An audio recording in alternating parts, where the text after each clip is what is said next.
அம்மா புரிஞ்சுக்கோமா, நான் இன்னும் கல்யாணம் பண்றதுக்குலாம் ரெடி ஆகலமா. ஏன் புரிஞ்சுக்காம எதிர்த்து பேசாத. அதான் அம்மா சொல்றாங்கல்ல கல்யாணத்துக்கு அப்புறம் பண்ணிக்கலான்னு.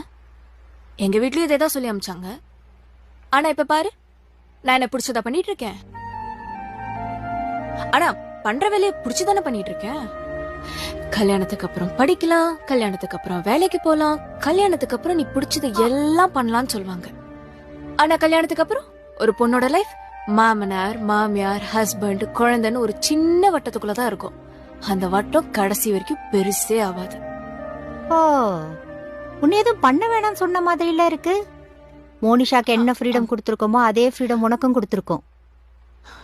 ஃப்ரீடம்ன்றது யாரும் எனக்கு கொடுக்கறது கிடையாது, அது என்கிட்ட இருக்கிறது.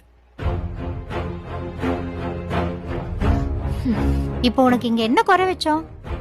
என் பையன் கஷ்டப்பட்டு வேலைக்கு போய் சம்பாதிச்சுட்டு வரான். ஆனா